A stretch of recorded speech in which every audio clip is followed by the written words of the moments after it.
নমস্কার, নাগরিক মনে সবাইকে স্বাগত। উচ্চ প্রাথমিক অর্থাৎ আপার প্রাইমারি শূন্যপদের গড়ে এসএসসি নতুন নিয়োগীয় সংশয়।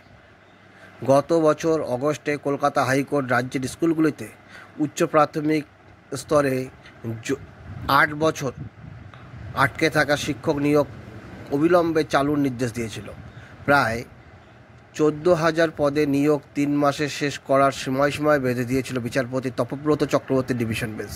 সেই সময়সীমা অনেক আগেই শেষ হয়েছে, কিন্তু শেষ হয়নি সেই নিয়োগ প্রক্রিয়া। এমনকি নিশ্চিত চাকরি জেনেও 4 দফায় কাউন্সেলিংয়ে 3,013 জন প্রার্থী সুপারিশপত্র নিতে আসেননি বা চাকরি প্রত্যাখ্যান করেছেন।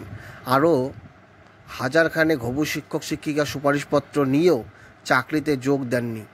উচ্চ প্রাথমিকের নিয়োগ নিয়ে এই যেখানে অভিজ্ঞতা, সেখানে সুপ্রিম কোর্টের নির্দেশ মাধ্যমিক উচ্চ মাধ্যমিক স্তরে 35,000-এর বেশি শিক্ষক শিক্ষিকা নিয়োগের যে নতুন প্রক্রিয়া বিজ্ঞপ্তি দিয়েছে স্কুল সার্ভিস কমিশন 31শে ডিসেম্বর সময়সীমায়, তা কতটা সফল হবে তা নিয়ে ঘোর সংশয়ে চাকরিপ্রার্থীরা।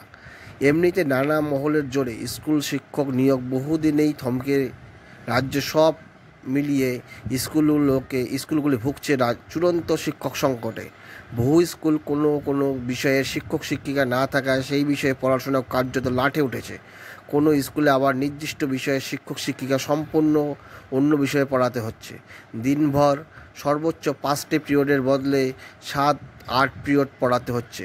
উচ্চ প্রাথমিকের সময়ে নিয়োগ শেষ না করতে পারায় ইতিমধ্যে আদালত অবমাননার মুখে পড়েছেন এসএসসি চেয়ারপারসন সিদ্ধার্থ মজুমদার। তার কথায় শূন্যপদ আছে, কিন্তু মেসিং ভ্যাকান্সি নেই, অর্থাৎ যে বিষয়ে লিঙ্গ ক্যাটাগরি ও মাধ্যম ভিত্তিক শিক্ষক পদপ্রার্থী রয়েছে সেই মতো শূন্যপদ নেই। আমি প্রার্থীদের উপযুক্ত শূন্যপদের তালিকা চেয়ে স্কুল শিক্ষা দপ্তরে চিঠি দিয়েছি। দপ্তরের এক শীর্ষ আধিকারিক জানান, 2016 নিয়োগ বিজ্ঞপ্তি মেনে 2019-এ 21শে নভেম্বর এসএসসি যে শূন্যপদের তালিকা দেওয়া হয়েছিল, কিন্তু তা এখন হয়তো সেই সব পদের সঙ্গে প্রার্থীদের বিষয়, লিঙ্গ ক্যাটাগরি এবং মাধ্যম ম্যাচ করছে না। শূন্যপদের ওই তালিকা তৈরি হয়েছে 2019-এর 31শে অক্টোবর পর্যন্ত।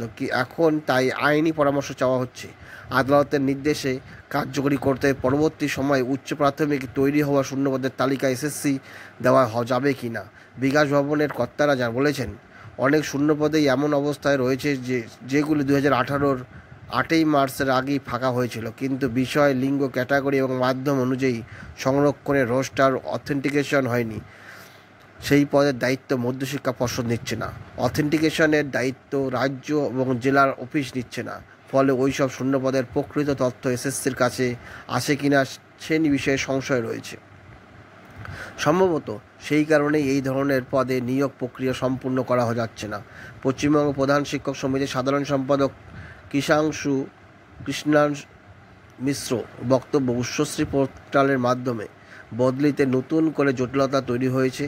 এই বদলির ফলে 2018-র 8ই মার্চের আগের বা পরের শূন্যপদগুলি যাচাই করেই দেখা হয়নি, একতরফাভাবে বদলি সম্পূর্ণ হয়েছে। বদলিতে সংরক্ষণের পদ্ধতি মানা হয়নি, ফলে বিচিত্র জটিলতা তৈরি হয়েছে।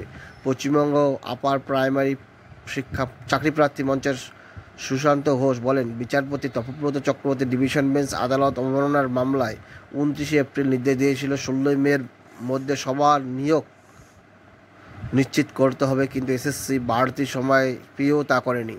27শে জুন ফের শুনানি রয়েছে। এখন কি উত্তর দেবে এসএসসি চেয়ারম্যান, দেখা যাক। ধন্যবাদ।